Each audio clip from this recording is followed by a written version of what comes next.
Photo, GettyCristiano Ronaldo and Portugal won the 2016 European Championship, so they're not likely to make a deep push in the World Cup. Cristiano Ronaldo and Portugal will likely advance out of their group, alongside Spain, and they could make it even further into the knockout rounds with some luck. But Cristiano Ronaldo and Portugal won't win the whole thing. Why? Glad you asked. Jokes aside, though Ronaldo's and Messi's crews could very conceivably meet in the quarterfinals, Portugal have a few major problems.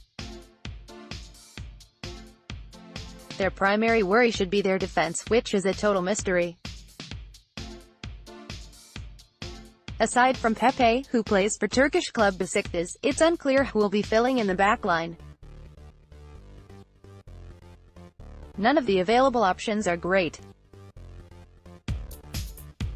Bruno Alves had a miserable season at Rangers, Cedric Soares' Southampton barely avoided relegation, Jose Fonte flopped at West Ham and now plays in China, Mario Rui became a starter at Napoli this past season, but only because the first stringer got injured, Borussia Dortmund's Rafael Guerreiro is talented.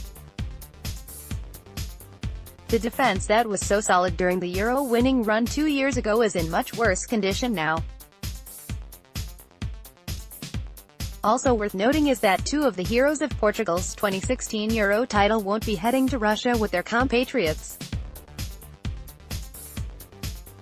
One Eurostud turned World Cup snubby is the darling Renato Sanchez.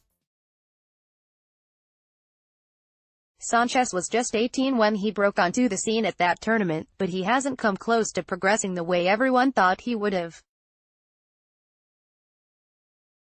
He was signed by Bayern Munich in 2016, failed to make an impression there, was then sent on loan to Swansea City of all places where he was similarly ineffective, and he will now reportedly be loaned back to Benfica this summer. Sanchez is still really young, so there's plenty of time for him to get back on track and eventually turn into the world beater he was predicted to be just a couple short years ago.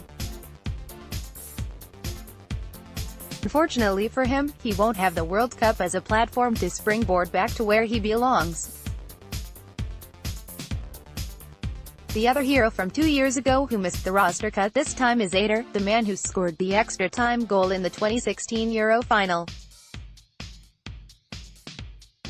Eder has never been a particularly good player and only got a Euro call-up because the other Portuguese striker options were even worse, so it's ultimately a good thing that he was left home this summer.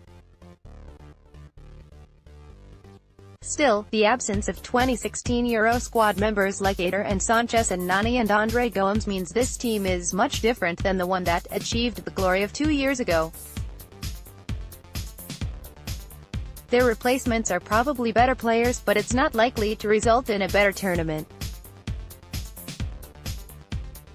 Roster goalkeepers, Anthony Lopez, Lyon, Beto, Izidi, Rui Patricio, unsigned defenders, Bruno Alves, Rangers, Cedric Soares, Southampton, Jose Fonte, Dalian Yifong, Mario Rui, Napoli, Pepe, Besiktas, Rafael Guerreiro, Borussia Dortmund, Ricardo Pereira. How will they approach their matches in light of their victory at the Euros 2 years ago and everything that's changed since then? In 2016, Portugal were the model example of a savvy international team. Which is to say, they played in the most godforsakenly boring way imaginable.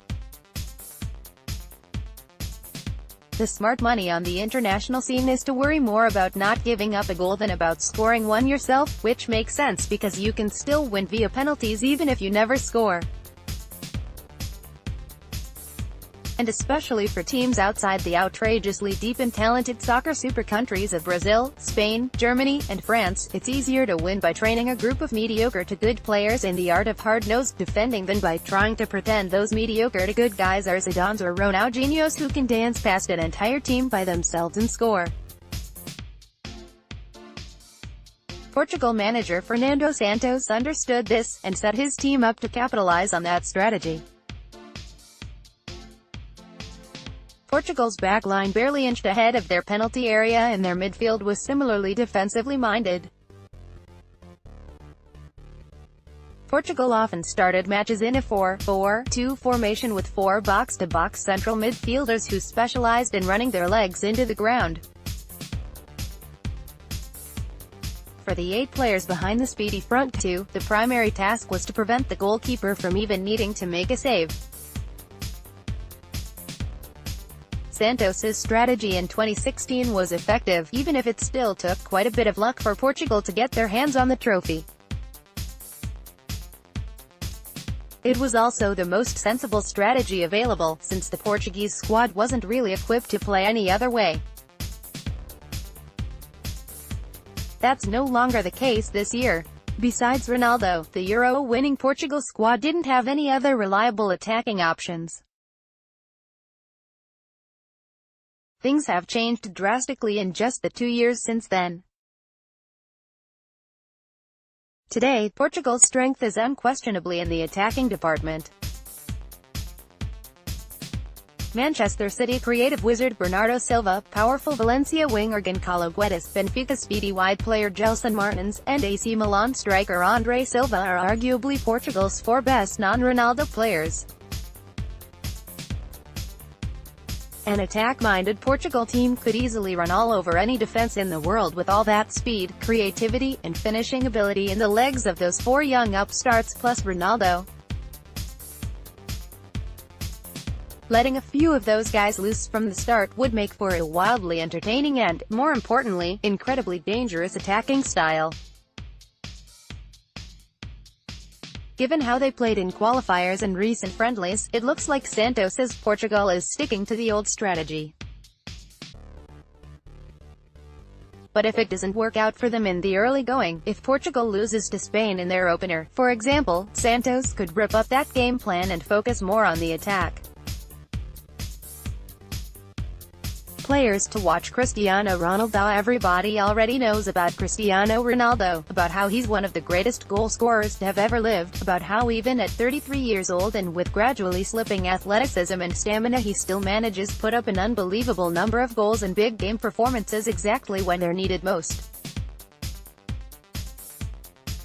What's more interesting than yet another detailing of how late-career Ronaldo plays is looking at how Ronaldo thinks, specifically, how he thinks about this World Cup.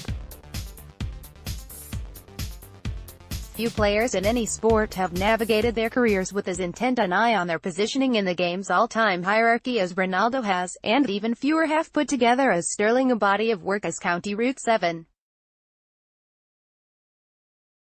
Ronaldo has scored all the goals, won all the trophies several times over, has been honored with statues, and has no reason to look in envy at any other soccer player's statistics and accolades.